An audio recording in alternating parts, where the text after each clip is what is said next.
بسم اللہ الرحمن الرحیم۔ معزز ناظرین السلام علیکم۔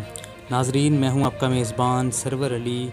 ناظرین گرامی، رمضان کا مہینہ شروع ہو چکا ہے اور ان دنوں میں لوگ تربوز کو بڑے شوق سے کھاتے ہیں۔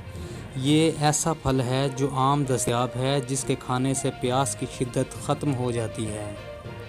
در حقیقت ناظرین، اس کو دیکھنا ہی آنکھوں کو ٹھنڈک پہنچاتا ہے۔ آج ہم آپ کو تربوز کے فائدے اور حدیث پاک میں اس کے بارے میں کیا آیا ہے اور نبی کریم صلی اللہ علیہ وآلہ وسلم نے اس پھل کے بارے میں کیا ارشاد فرمایا ہے، آپ کو اس ویڈیو میں تفصیل کے ساتھ بتائیں گے۔ ناظرین، تربوز نہ صرف گرمیوں میں تازگی پیدا کرتا ہے بلکہ یہ جسم کو وٹامن اے، بی، سی کے ساتھ پوٹاشیم اور دیگر کئی فائدے جسم کو فراہم کرتا ہے۔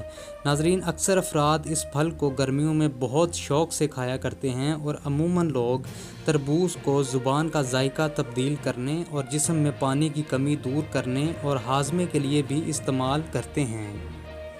ماہرین کا کہنا ہے کہ تربوز کے اندر تقریباً 90% پانی ہوتا ہے، جو گرمیوں میں ہائیڈریٹ رہنے کے لیے مفید بناتا ہے۔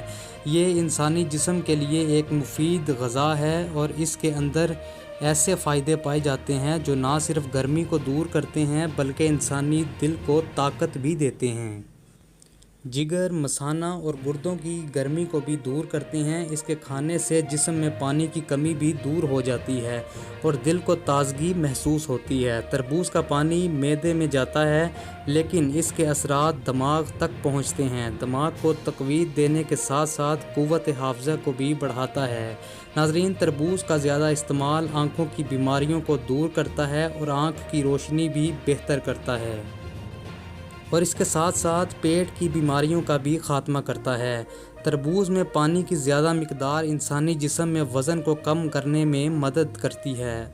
رات ہو یا دن، تربوز کھا کر اوپر سے پانی نہ پئیں۔ بہرحال ناظرین، تربوز اللہ کی بہترین غذا ہے اور ایک بہترین نعمت ہے اور رمضان المبارک میں سحری اور افطاری کے وقت اسے کھا لینے سے پیاس کی شدت سے راحت ملتی ہے اور جسم کے لیے بے حد مفید ہے۔